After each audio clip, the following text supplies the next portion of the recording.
ఆమె చేస్తుంది ఆమె డ్యూటీ. కానీ శంకరుడు మాత్రం మన లోపల ఉన్న వికారాలను త్యజించి మనకు అమృత తుల్యమైనటువంటి జ్ఞానాన్ని 3 కాలాలకు 4 యుగాలకు ఉపయోగపడే జ్ఞానాన్ని ఇవ్వడానికి ఆ పరమశివుడు ఇక్కడ అడుగు పెట్టిండు. అది ఎవ్వరికి తెలియదు. ఇంకా ఆయన ఎట్లున్నాడు ఇప్పుడు అంటే నిగూఢంగా ఉన్నాడు. కానీ ఇప్పుడు బయట పడే సమయం కూడా దగ్గరికి వచ్చేసింది. కాబట్టి మనం ఎప్పుడు ఎట్లా ఉండాలా, నిరంతరం ఎక్కడున్నా కూడా ఆయననే ధ్యానించుకుంటూ 10 మందికి ఆయన పరిచయాలు ఇవ్వాలి.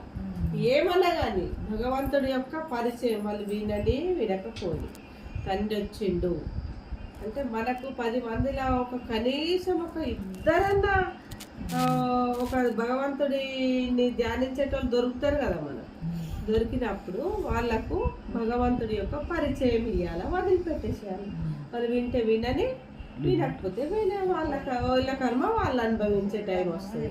కాబట్టి తండ్రి వచ్చిండని మాత్రం ఒక విషయం మాత్రం మనము పరిచయం చేయాల్సిన అవసరము ఉన్నది అంటాడు.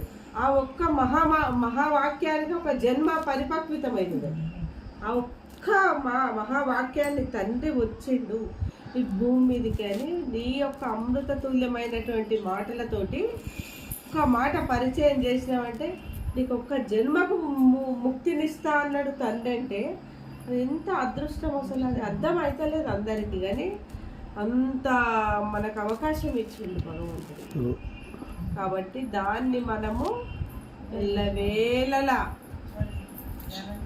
ధ్యానించుకోవాలి. తండ్రే, ఇంకా ఏ దేవి దేవతలు కూడా లేరు ఇప్పుడు ఉన్నారు. వాళ్ళు కూడా ఎవరిని పూజిస్తారు, ఎవరిని ధ్యానిస్తారు. లాస్ట్కి ఈ త్రిమూర్తులు కూడా తననే ధ్యానించారు కదా, తండ్రినే. కాబట్టి మనం కూడా ఆ పరమశివుడు తప్ప ఇంకొకరు లేరు.